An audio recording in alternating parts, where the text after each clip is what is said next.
Pakistan Muslim League Nawaz leader Maryam Nawaz on Saturday released a video clip showing an accountability court judge allegedly confessing that he convicted former Premier Navaz Sharif on the pressure of hidden forces.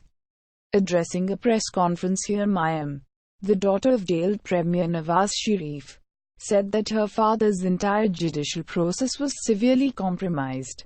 Sharif, 69, has been serving a 7-year prison term at the Kot Lakhpat jail in Lahore since December 24, 2018, when an accountability court convicted him in one of the 3 corruption cases filed in the wake of the Apex Code's July 28, 2017 order in Panama Papers case.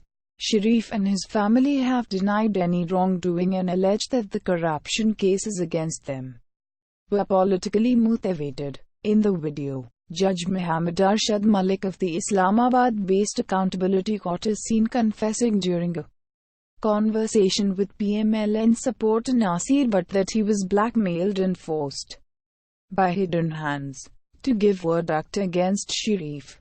"I am guilty conscience and cannot sleep well because of this wrongdoing which I was forced to commit," he said. The Imran Khan government termed the leaked video doctored and demanded its forensic audit, saying that it is an attack on the judiciary. Maryam said after the revelation of the video her father should not be kept behind the bars anymore. She also hinted to use this video in the bill case of Mr. Sharif in Islamabad High Court.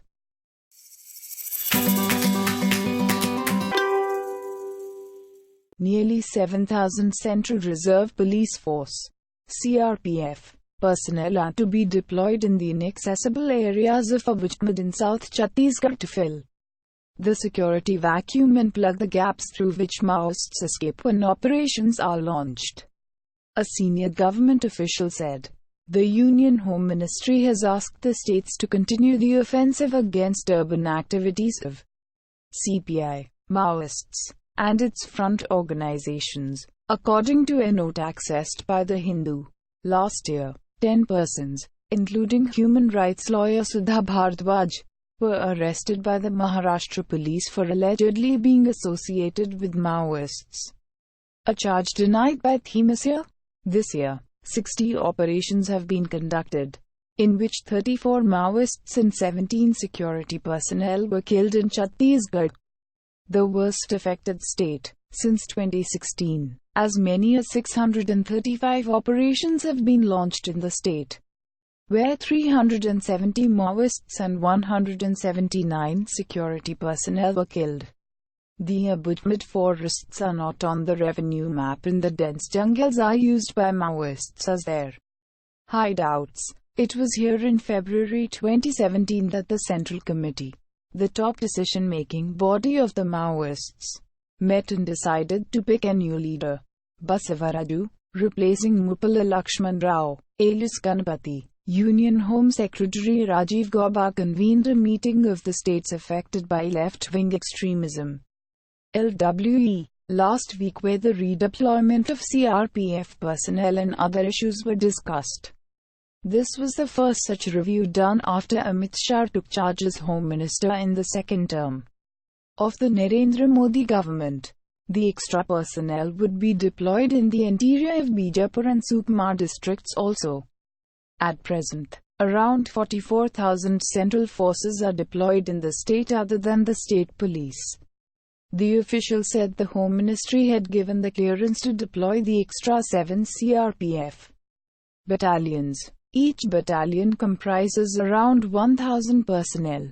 Last year, they couldn't be deployed and it has been decided to move them to Chhattisgarh on an immediate basis. Most were on election duty, as they set up camps in the interior pockets and increase their presence. It will be difficult for Maoists to escape using these routes, he said. The action by security forces at the Madhya Pradesh-Maharashtra-Chhattisgarh tri-junction, where Maoists were trying to raise a new armed group, was also discussed at the meeting. In 2017, after security forces came to know of a new unit called the Vistara platoon that was trying to gain a foothold at the tri-junction, extra personnel were rushed to the area. The ministry has asked the states about the steps taken to reduce the number of casualties due to improvised explosive devices, IEDs, and measures to check the flow of funds to Maoist groups. Mr. Gorba asked the Maoist-affected states to have more interstate operations and joint operations. The meeting was attended by the Chief Secretaries and Directors General of Police of Chhattisgarh, Jharkhand, Maharashtra, Bihar, Orissa, Andhra Pradesh, Telangana and Madhya Pradesh, representatives of the CRPF, the BSF and the ITBP were also present.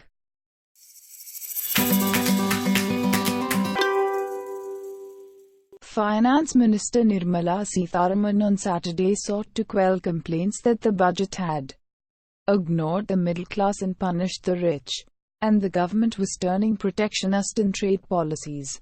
She said the proposals for infrastructure and affordable housing would help the middle class, and the tax hike should be viewed as a sharing of responsibility rather than a measure to punish the rich. If you use the fuel tax hike and say I am hitting at the middle class, I would say I am investing in better metros, better public transport, and so I expect there would be a behavioral shift towards more public transport usage, she said. The finance minister said the announcement of deductions for affordable housing was not aimed at the super-rich but at the middle class.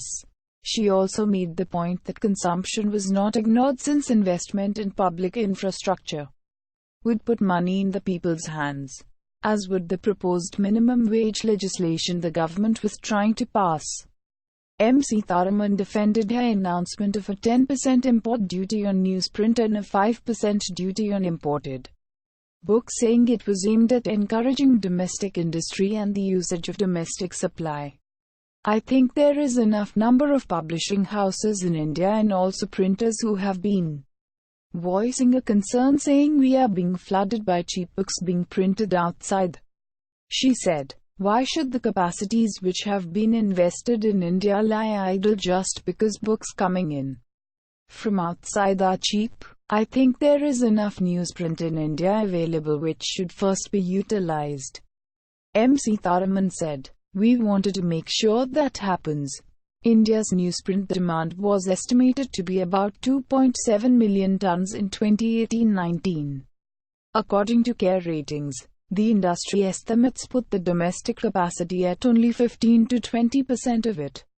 The hike in the import duty is expected to significantly raise production costs for the newspapers and magazines.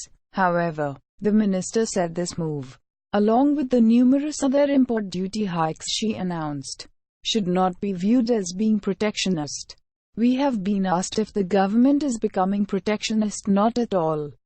She said, we wanted to support Make in India, and therefore, where capacities exist within India for products that can be usefully bought by Indian procurers, we want to extend that help by deterring imports. Regarding the surcharge on those earning more than 2 crore a year, she emphasized the difference between rights and duties. There is a duty and there is a right. She said, equally, all of us have to commit ourselves to building this country. It is not a punishment. It is more sharing of the responsibility. We cannot afford to have those who are in the poorest sections of our society to remain without basic amenities. We all have to share in. Therefore, I don't see it as a punishment. It is part of please participate in building this country exercise.